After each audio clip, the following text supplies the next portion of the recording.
My husband left our 5-year-old and 9-month-old home alone and refuses to explain why. My husband's 43 and I'm 31. We've been married for 7 years and have a 5-year-old and a 9-month-old. My husband left our children alone, and he refuses to admit to it or tell me where he was. I'm furious, enraged, and my husband keeps telling me that I'm making a big deal about nothing. This just happened this weekend. I'm on the board of directors for a local non-for-profit organization. I had to attend an event for the organization this past Saturday, and I was gone for most of the day. My husband was supposed to be home with our kids. I texted him a few times, and he responded.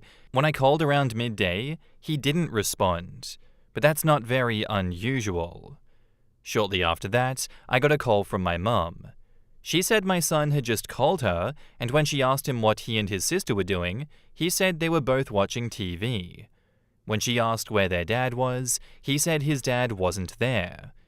My mum asked him several other questions, and from my son's responses, she believed he was telling the truth and that my husband wasn't there and that there was no adult there at all. She said he didn't seem scared to be alone or worried about where his dad was at. He just called her to chat.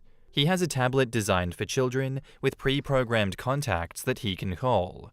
It's only a few people, just family members. I left the event immediately and began texting and calling my husband repeatedly. He didn't respond to my first several attempts. It took him about 10 minutes to respond. I was halfway home at that point. I was so confused, so worried, really mad, and I asked him where he was. He said he was at home. I told him our son had just told his grandmother that he was home alone with his baby sister watching TV about 15 minutes ago. My husband denied it, and I told him that I was too upset to talk and drive. When I got home, I checked on the kids right away, and they were both fine. I asked my husband again, where was he? He said he was home the entire time. He doesn't know what our son was talking about, but he must have been just confused since he had gone to the basement to do some laundry. I ran down to the basement, and it was the same load of laundry that I'd thrown in the dryer the night before. He didn't do any laundry when I was gone. I asked my husband why my son would be confused about whether his dad was home or not. Where in our home would he have gone, and for how long, for our son to think that his dad wasn't home? That doesn't make sense with a 5-year-old and a 9-month-old. You wouldn't leave them unattended for that long. Why was he nowhere to be found when my mum asked my son to go check certain areas of the house? I begged my husband to just admit it, to stop treating me like I'm an idiot, and to stop accusing our son of lying. Just tell me the truth, because being lied to right to my face is so incredibly maddening. He insists he was home, but he can't come up with any believable story of where he was at or what he was doing during that time.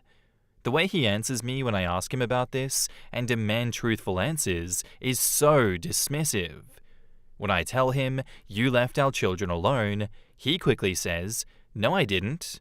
So, anyway, he says that I'm overreacting and letting our son's imagination drive me crazy. I am convinced he was gone. We don't have a Ring camera, but at least one of our neighbors does. I'm so upset about this that I'm tempted to ask our neighbor for the Ring footage. I had to go out to my car and scream and cry because I got so upset. Of course, I didn't want my kids to see my reaction.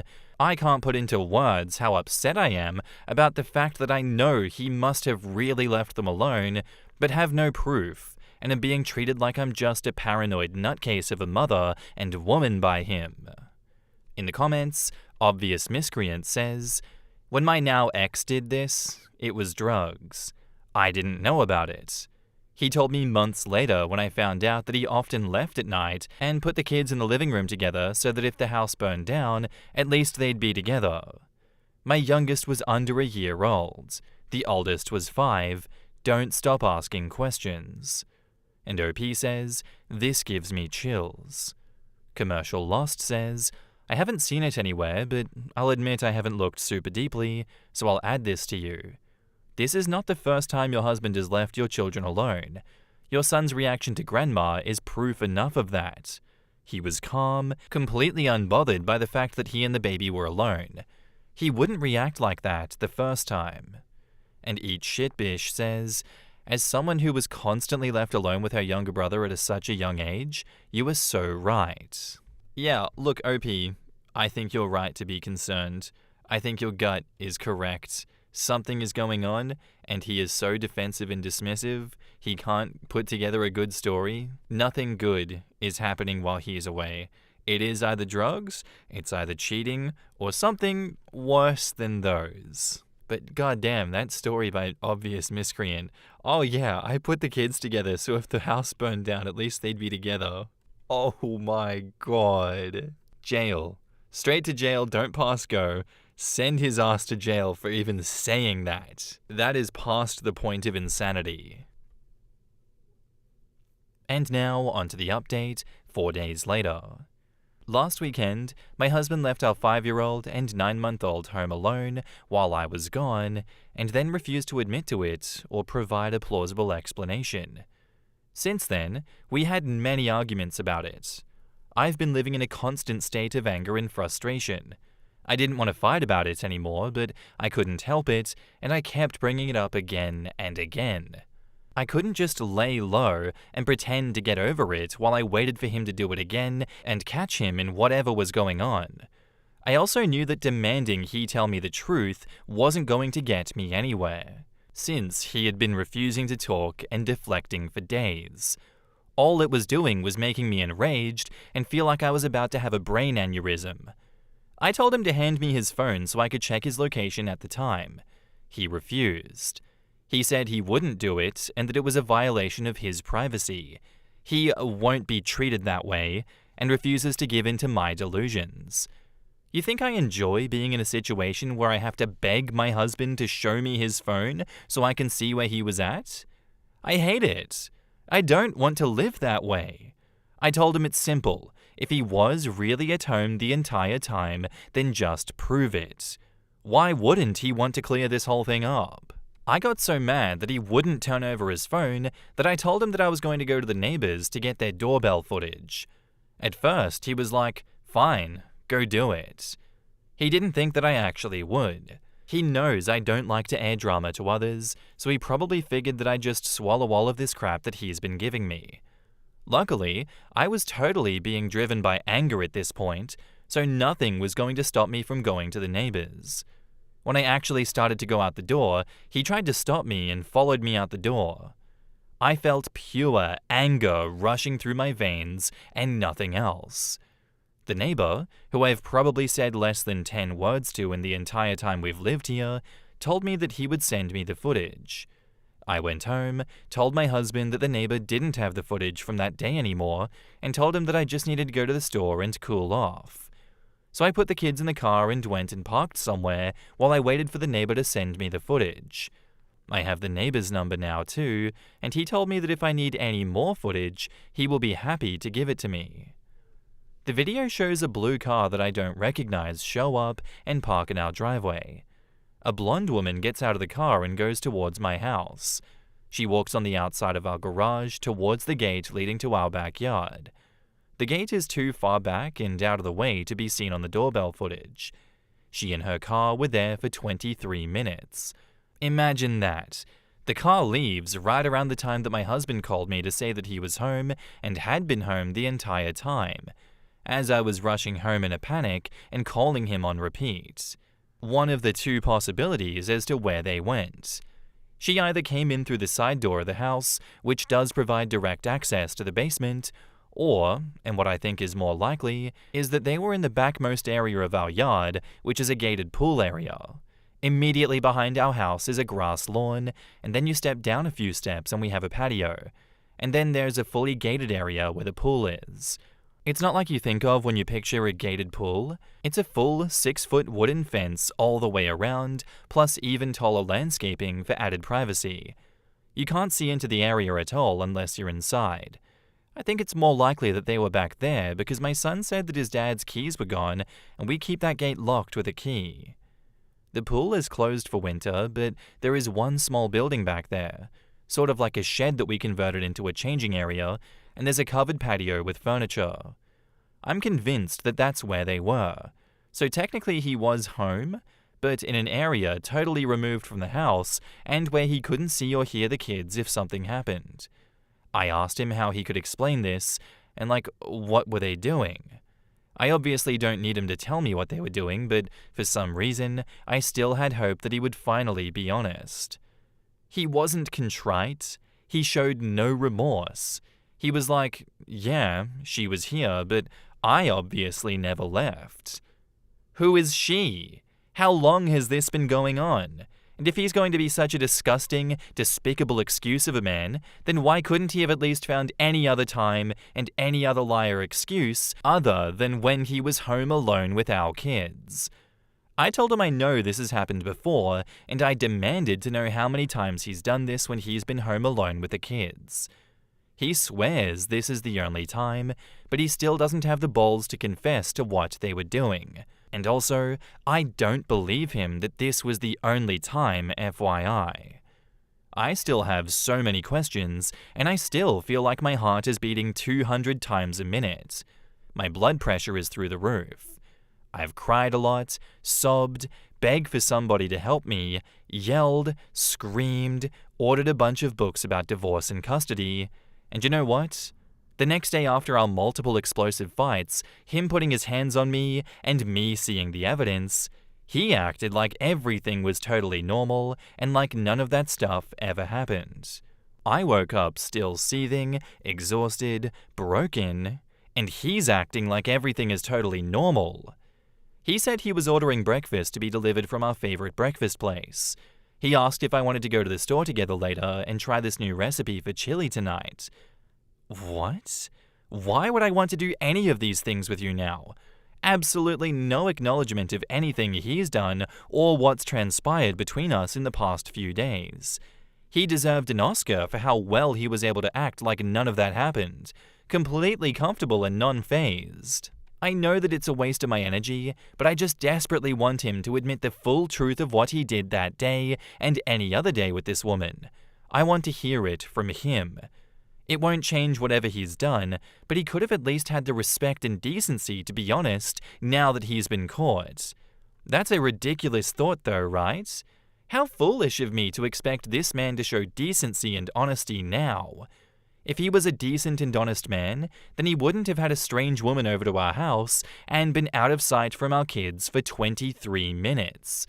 His continued denial and refusal to admit anything other than the bare minimum, his attitude like I'm somehow being controlling or infringing on his rights by asking for information, that's almost more hurtful than him cheating on me.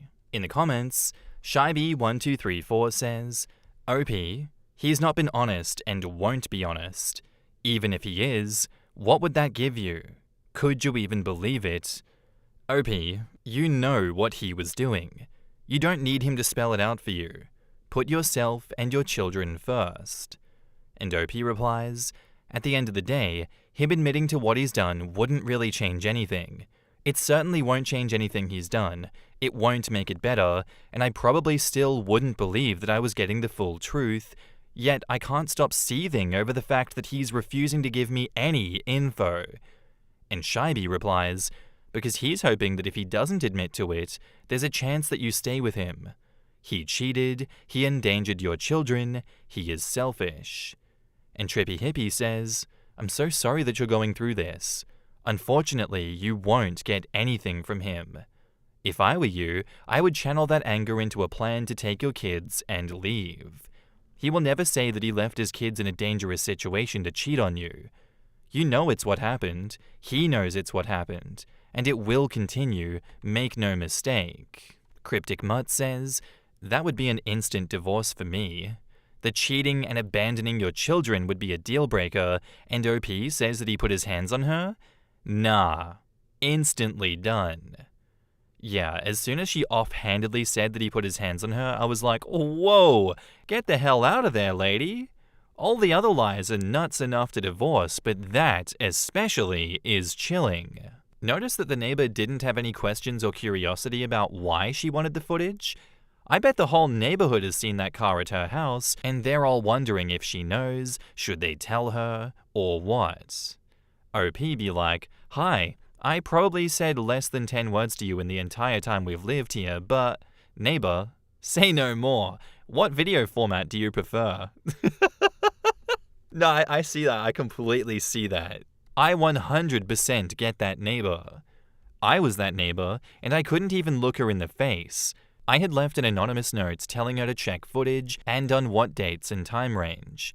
They didn't have a Ring, but they did have some kind of cameras inside because I had advised them on what kind we had.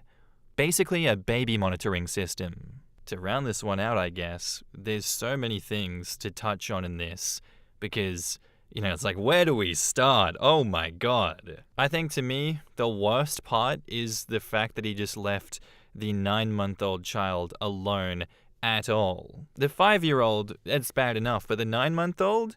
You know how fast a child can just die if you're not watching it? Like, so many things can happen. I would be cutting his balls off with a butter knife if I were OP in that situation. Like, my god, you're putting the child's life in danger knowingly, repeatedly. You would be lucky to survive my righteous fury. And yeah, that casual offhanded mention of, yeah, he put his hands on me as well while we're having these arguments. OP, what's going on? Why aren't you straight up divorcing this man and dragging him in court? Why are you putting yourself through this? It's not healthy, it's not good. Where is your support system? Where's your own personal support system, like you and your brain for yourself? I really do hope that you read these comments and just wake up a little bit and, put yourself and your children first as soon as possible. Please God, divorce him, and please God, only give him like an hour of supervised visitation if you can. He does not deserve these kids. Good luck, OP, and thank you for the story. Our next post is by a throwaway account, and it's titled, "Am I the asshole here for asking to divorce my husband after cheating on him? I, 30 female, have been married to my husband, 32 male, for 5 years. 1 year ago, I cheated on him in a drunken one-night stand. The next morning, I felt disgusted and confessed immediately. He was devastated, but I begged and pleaded for another chance, and he gave it to me. I was ecstatic, practically hugging his feet, thanking him. It's been 1 year since then, but I feel like we haven't made any progress. I took all the steps for reconciliation. I went to therapy, both couples and personal. I made it a point to put all of his needs and wants first. I gave him space when necessary, but also made it clear that I was always there for him. I truly gave it my all, but it didn't even make a dent. He won't touch me, won't talk to me. We have sex, but every time we do it, it's clear that he's just doing it out of physical need. I know I don't deserve more, but all I really want is just one sign to tell me that we are making progress. Just one sign that he still cares. That someday we can be like before, or at least close to it. Just one sign that the sun is still there. Last night, I was at my limit. I told him we needed to talk and laid it all out. I told him that I loved him and I knew that I was at fault, but that it was clear that he was never going to forgive me. That as such, we needed to stop causing pain to each other and that I wanted a divorce. At first he seemed surprised, and then he got angry. He yelled at me, saying how he knew that I would never stick to my word and how he should have never given me the second chance. I got teary-eyed at his words, but I didn't argue. I just said again what I told him before.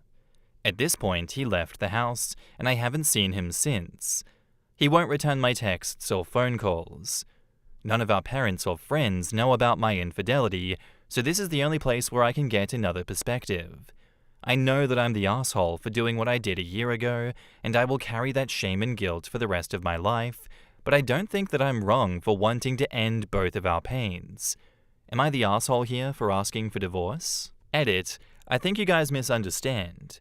I am not blaming my husband or the lack of progress for the death of my marriage. I killed my marriage, and I will always carry that. I just don't think I'm in the wrong to end it now, no matter how much it hurts on both sides. Edit 2, he texted me saying he is coming home. I don't know what to expect. In the comments, Spooky Spencer says, 1 year is nothing. It probably took him 6 months to stop thinking about you having sex with someone else 24/7.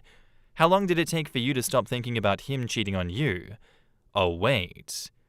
You're the asshole. You destroyed your marriage and expect your husband to snap out of it and get over it. It's only been a year. The one-night stand was a conscious decision, and you neglected to tell him about the issues and decided to fuck a stranger. He didn't even tell anyone, so he spared you embarrassment. Rebel Sweet says, you're the asshole. It seems, however, that your husband is still struggling to forgive, and it's truly painful when effort doesn't result in emotional healing. Recognizing that both of you are hurting and stuck in the situation is crucial, and it seems like you're aware of that. I think that OP just handled this situation incredibly terribly. Like, she's the one that begged him for another chance, and now she's the one who's like, well, all that effort was too much for me. Guess I'm gonna divorce now because hasn't changed yet, or probably won't change in the future. His reaction to this tells me that OP has blindsided him and not really tried to ask about more things they could be doing together to fix the relationship. And I think that you should have divorced a year ago. I don't think you should have fought to fix this relationship. I respect the effort of trying. I respect him immensely for not telling everyone about your infidelity. But I don't know. I wanted to say not the asshole for going through with the divorce and letting him be free finally, but you're still an asshole for everything you have done, OP, so I'm sticking with that one. And now, onto the update, 1 day later. Before I begin this update, I feel like there's a few things that I need to clarify. I made the original post to ask if I was the asshole for asking my husband for a divorce, since I thought that it was the best course of action for the both of us, not if I was the asshole for cheating. I am already aware that I am an asshole for doing that to him. I said that it was a drunken one-night stand, but I never blamed the alcohol. Yes, it was an external factor, but the blame is mine, because the decisions leading up to the infidelity were mine. Nothing forced me to cheat, and I know that. I didn't ask for divorce because our progress was too slow or not as fast as I would have liked. I was willing to work at a snail's pace. The problem was that the progress was non-existent, not even a hint to show that we might be on the right direction. I felt that it wasn't right for either of us to forever remain in that limbo state. Now for the update. My husband came back home yesterday. He was a lot calmer, and this time he started the conversation. Firstly, he apologized for lashing out. He said that he had thought about it and realized that he was only punishing me without allowing himself to start healing and forgiving.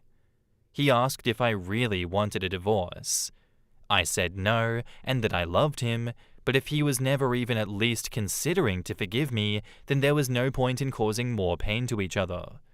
He was silent for a moment, and then he hugged me. That was all it took.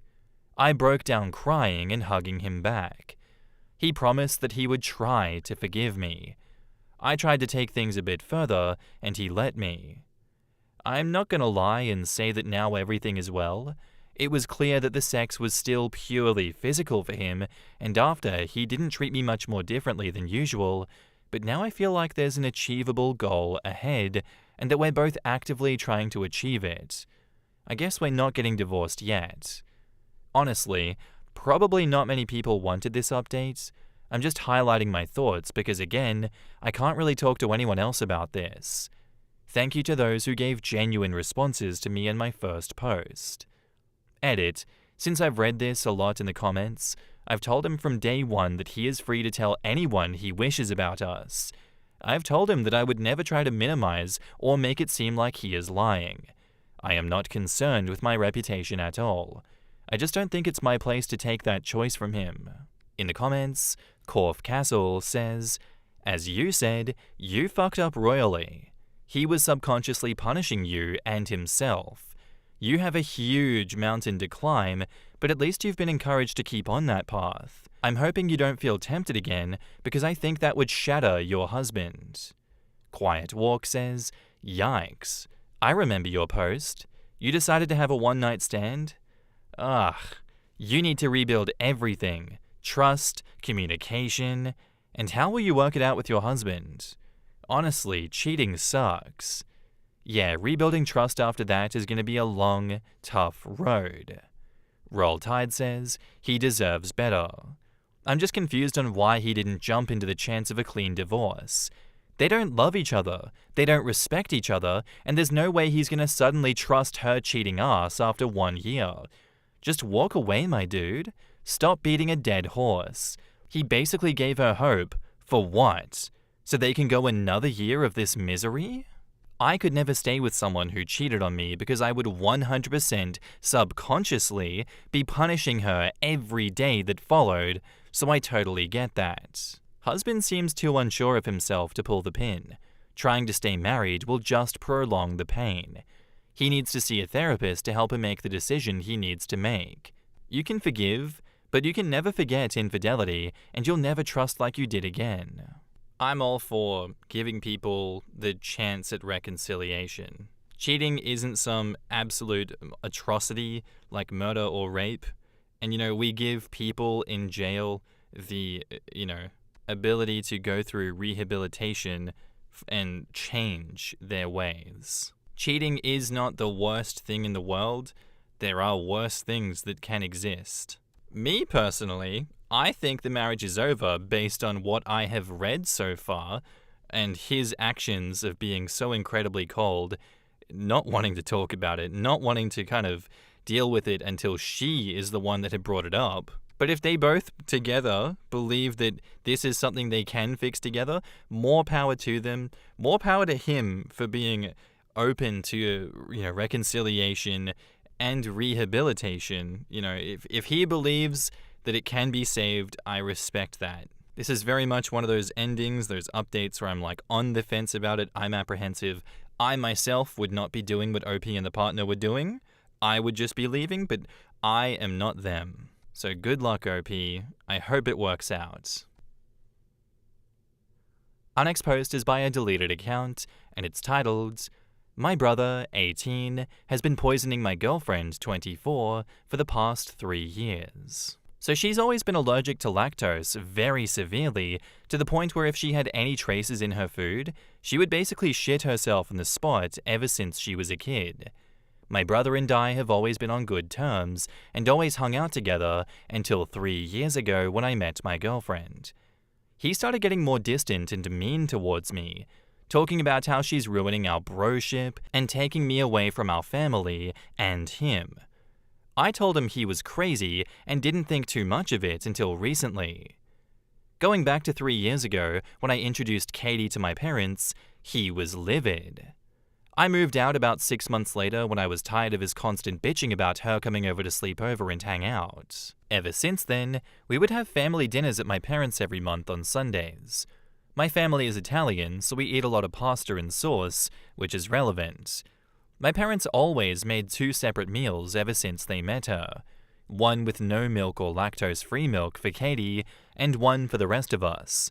She never had issues unless there was an accidental cross-contamination, which happened every so often. The problem was that every month at those dinners, she was getting sick to the point of rushing to the bathroom and having excruciating diarrhea for an hour with severe cramps. Every single time.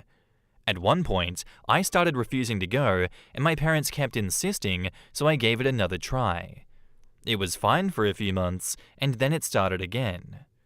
This goes on and off for 2.5 years. I got really mad last week and got up in the middle of dinner and said to my parents, "Something is up and someone is messing with Katie's food." My parents go quiet and ask me why I would say that.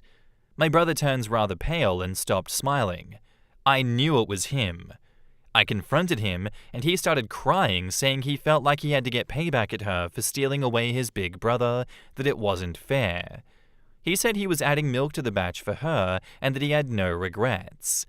I was absolutely livid. Katie was as well. She excused herself and asked me to drive her back to our place. It's been 3 months and she cut contact with my parents. Katie refuses to talk to them anymore because they should have had my brother in check and given him worse punishment. He literally got a talk, a smack behind the head, and that was it. and said she can't believe that I didn't stop talking to them as well. My parents, on the other hand, are mad that we let this little incident break our relationships. My girlfriend says if I keep contacting them and insisting she forgives my brother, she is going to leave me. I love this girl to death. We've got plans to buy a house eventually and have kids, but on the other hand, I love my parents too. But I can't have both anymore. What should I do? In the comments, Sofa King Great 78 says, your brother is an evil, selfish, petty little fuck, and you should distance yourself from him until he grows the fuck up. You didn't ruin your broship with him, he did. Right? I would point out to the brother exactly how his actions ruined their broship. And hell, because of his actions, their relationship will never be the same. Even if he does choose to forgive him and continues having a relationship, the trust is obliterated. And I would make sure to point out to him that it's a big if in regards to continuing the relationship. And Sunflower 1940 says, quote, my girlfriend says if I keep contacting them and insisting she forgives my brother, she is going to leave me. I don't blame her. Why would she want to forgive or speak to people who would sweep your brother's horrible behavior under the rug? Your parents had to know he was doing it. That's why they asked you why you thought that, instead of immediately denying it. She has a choice. Either she stays away from them entirely, or she bounces. OP, are you sure that you're right in the head? Why do you feel like you have to choose between your family and them? It's very obvious that your family is on your brother's side and was completely cool with this. If there's even like a thought in your mind of siding with your parents and choosing them, like, go get help. You should be screaming at your parents for not getting on top of this before it started happening. Like, there's some failures in parenting going on here at the minimum. And if this was a brother of mine, I would actually be beating the shit out of him for doing this. At a minimum, he's getting beaten and bruised for that, and then blocked. Maximum, he's in hospital, but let's not go there. Choose your girlfriend every day of the week, apologize, beg, get on your knees, and plead for forgiveness. It is what needs to be done here. And now, onto the update the next day. So I've read over 200 comments from you guys, and it just validated my mind that my family is fucked up. I contacted my mum and confronted her about why she would defend my idiotic brother, and she basically said that he was young and stupid. I told her about a few of your comments, and that Katie could press charges, and she broke down crying, saying he won't do it again. Hell no he won't, because I told her that I decided to cut them off for good. Katie was actually relieved when I told her that I was on her side and cut them off. Basically, she told me that she was going to dump me for being an idiot who couldn't support his girlfriend of 3 years when she was basically being tortured for fun. I'm just glad that she didn't and that we are getting through this together. Thank you guys for every comment, even the ones calling me out for being an idiot, trying to make Katie forgive my brother for the horrible things that he did. When you're faced with this kind of dilemma and you've been close to your family for over 20 years, you do get kind of blindsided. So me and Katie cut them out starting today, and we plan to move to the USA next year. We always wanted to live there, and finally be far away from them. In the comments, Everything is Taken says, a happy ending was never in the works, but you managed to find the best possible outcome. Your brother really screwed you, your girl, and your family over. Your parents' position is ridiculous. I could understand maybe being forgiven if he had done it once at 15, but he's been doing it for effing years. He's seen the results of how sick she got. He did it most recently at 18? That's an adult. Screw him. I'm glad you were able to come to this conclusion before your relationship ended over it. I think you made the right call. And OP replies, the comments really hit me hard. Sometimes seeing it from someone else's perspective really opens up your eyes. And OP appeared in the comments and gives a little update 5 years later. Grace Stranger Than You says, oof, had to check the date when he said they wanted to move to the States next year, and that was bad timing. OP says, yeah, we never actually ended up moving to the USA, but did go no contact. It's been a roller coaster. And Sealead asks, Are you still no contact now? Did your brother or parents ever make an effort to apologize or otherwise make amends? Over the past 5 years, have you had any insights about what's wrong with your brother and/or parents? Any ideas what your brother is doing now?